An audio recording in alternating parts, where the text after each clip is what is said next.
Question number 4 है, कह रहा है एक बहुमंजिल भवन के शिखर से देखने पर एक 8 मीटर ऊंचे भवन के शिखर और तल के अवनमन कोण क्रमशः 30 अंश और 45 अंश है।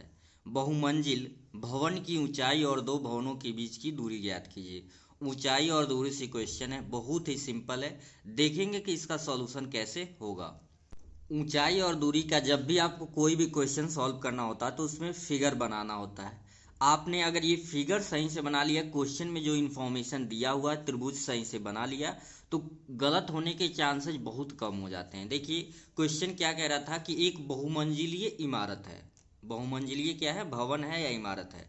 तो बहुमंजिलीय भवन ये बना दिया गया है बी से लेके डी तक, और कह रहे हैं उसके ठीक सामने एक भवन है, एक मंजिली भवन है। यानी सिर्फ भवन की बात कर रहा है जिसकी ऊंचाई कितनी है, 8 मीटर है। एक ध्यान से समझेंगे, एक कह रहा है कि बहुमंजिलीय भवन है तो obvious सी बात है कि 8 मीटर वाले से तो बड़ा ही होगा। तो बहुमंजिलीय भवन के ठीक सामने 8 मीटर ऊंचा एक भवन है। उस भवन के कोई व्यक्ति ऊपर से देख रहा है। अवनमन कोण की बात का है कि मतलब व्यक्ति कहाँ है, इस बहुमंजिली भवन पे है तो देख रहा है। तो एक बार इस 8 मीटर ऊंचे भवन के शिखर का अवनमन कोण 30 अंश है। तो अवनमन कोण का मतलब ये वाला, ये कोण और ये कोण आपस में बराबर हो जाता है एकांतर कोण के नियम से। तो कह रहा है कि इसके शीर्ष से भवन के एक बार शिखर से या शीर्ष से इसका जो अवनमन कोण है 30 अंश है, और फिर इसके नीचे वाले हिस्से से भवन के तल का, इसे पाद भी बोलते हैं और तल भी बोलते हैं। तो इस व्यक्ति को शीर्ष पे 8 मीटर ऊंचे भवन के शीर्ष पे एक बार 30 अंश का अवनमन कोण है, और एक बार इसके तल से 8 मीटर ऊंचे भवन के तल से 45 अंश का अवनमन कोण है। लेकिन ये कोण इस एंगल की इक्वल हो जाएगा और ये पूरा वाला एंगल इस एंगल के इक्वल हो जाएगा एकांतर कोण के नियम से। अब हमें पूछा है कि बहुमंजिली भवन की ऊंचाई और दोनों भवनों के बीच की दूरी। तो हमने क्या मान लिया, माना बहुमंजिल भवन की जो ऊंचाई है वो h मीटर है, यानी इसकी पूरी ऊंचाई हो गया है h मीटर, तथा दोनों भवनों के बीच की दूरी, यहाँ पे दोनों यानी ए और बी के बीच की दूरी, ये छोटा वाला भवन है बहुमंजिली है, दोनों के बीच की दूरी x मीटर है। अब एक एक करके ट्राइंगल लेंगे और सॉल्व करेंगे, ठीक है। तो सबसे पहले हम ट्राइंगल कंसीडर करेंगे ए बी डी। कौन सा ट्राइंगल, ए बी और डी। तो इसमें पूरी ऊंचाई h लिया जाएगा और इनके बीच की दूरी x ली जाएगी। तो लिखेंगे त्रिभुज ए बी डी में, ठीक है, ए बी और डी में। तो हमें देखिए अगर 90 डिग्री का एंगल है तो एक कर्ण है, और जब एंगल 45 अंश का है इसके सामने तो लंब होगा और ये आधार हो जाएगा। तो लंब और आधार का रेशियो किस में होता है, आपका tan थीटा में। तो लिखेंगे बिकॉज हम जानते हैं परपेंडिकुलर बाई क्या होता है, बेस, यानी कि लंब बट्टे आधार। tan थीटा में ऐसा होता है, और थीटा की वैल्यू की हम बात करें तो 45 डिग्री है। तो tan 45 डिग्री इक्वल्स टू, और परपेंडिकुलर h है, बेस x है, तो h बाई एक्स। tan 45 की वैल्यू 1 होता है, h बाई एक्स हो गया, नीचे 1 लिख देंगे, क्रॉस मल्टीप्लाई करेंगे 45 का मान 1 होता है। तो x का 1 में होगा 1 और 1 का h में होगा h, x इक्वल्स टू क्या आ गया, h आ गया। ये मान लेते हैं इक्वेशन फर्स्ट, ठीक है। फिर आगे चलेंगे, यानी जितनी वैल्यू h की आएगी, जितनी ऊंचाई होगी, वही इनके भवनों के बीच की दूरी होगी। फिर लिखेंगे पुनः त्रिभुज। अब देखिए मैं दूसरा त्रिभुज, दूसरा ट्रायंगल कंसीडर करूंगा C D E. C D E में तो लिख देंगे सी डी ई में। सी डी ई में फिर वही रेशियो चाहिए लंब और आधार का, लंब और आधार का, परपेंडिकुलर बाई बेस।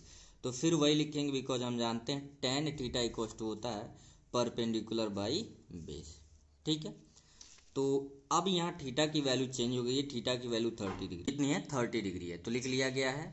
और परपेंडिकुलर h-8 है। अब ये कैसे आया, देखो ये टोटल दूरी 8 था, क्या था, सॉरी h था, और ये जब 8 है तो इसके सिमेट्रिक के वजह से 8 ये भी हो जाएगा। तो पूरे h में से 8 घटाएंगे तो ये दूरी कितना आ जाएगा, h-8। तो इस प्रकार से वो मिला है h-8। तो यहाँ पे हो जाएगा h-8, और आपका बेस यानी कि आधार क्या है, x है। अब इसे सॉल्व कर लीजिए। आप जानते हैं tan 30 की वैल्यू 1 बाई कितना होता है, √3 is equal to h minus 8 और x के जगह पे भी आप क्या लिख सकते हो, h लिख सकते हो। अब इसका गुणा फिर वही क्रॉस मल्टीप्लीकेशन, √3 का h में गुणा करेंगे तो क्या हो जाएगा, √3h minus 8√3 is equal to h। अब h को इधर बेच लीजिए, √3h प्लस इधर आएगा तो माइनस हो गया, और माइनस इधर जाएगा तो क्या हो जाएगा, प्लस हो जाएगा। ठीक है, इन दोनों में जब h कॉमन करोगे बाबू, h कॉमन हो जाएगा तो ये हो जाएगा √3 माइनस 1 इज इक्व टू 8/√3। ठीक है, अब ये नीचे भेज देंगे, h इज इक्व टू हो जाएगा 8/√3 अपान √3 माइनस 1। तो यहाँ भी छोड़ दोगे तब भी आंसर हो जाएगा। एक लाइन और अगर सॉल्व करना चाहते हैं तो क्या करेंगे आप, इसको रेशनलाइजिंग कर देंगे, हर का परिमेय √3 माइनस 1 है तो √3 और +1 से हम क्या करेंगे, मल्टीप्लाई कर देंगे।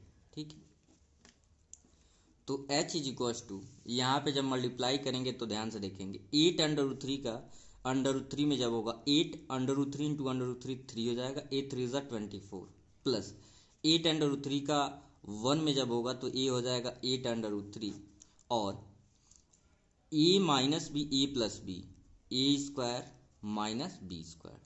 ठीक है, ये हो गया। तो √3 का स्क्वायर 3 होगा, 3 में से 1 को सब्ट्रैक्ट करेंगे 2 बचेगा, यानी कि ये हो गया आपका 24 प्लस 8√3/2। अब दोनों में से चाहो ऊपर में 2 कॉमन है तो 2 जब कॉमन कर लोगे तो h इक्व टू हो जाएगा 2, यानी ये बचा आपका 12 और 12 दूना 24 और 2 चौको 8, 4√3/2, 2 से 2 कट गया तो आपकी हाइट जो आ जाएगी ये हो जाएगी 12 + 4√3 और आगे क्या लिख देंगे, मीटर। देखो अगर क्वेश्चन में √3 की कुछ वैल्यू कहेगा रखने के लिए तो रख के सॉल्व कर लेंगे, अदरवाइज आप इतना भी छोड़ देते हो तो आंसर है। लेकिन अगर दिया होता कि √3 की वैल्यू रखना है तो रख के आप क्या करते, सॉल्व कर लेते। तो h इक्व टू x है, हमने ऊपर देखा है समीकरण 1 में x की वैल्यू h के बराबर है, तो ऊंचाई आपका भी यही है और दोनों भवनों के बीच की भी दूरी यही है। तो आई होप आपको समझ आ गया होगा। Thank you.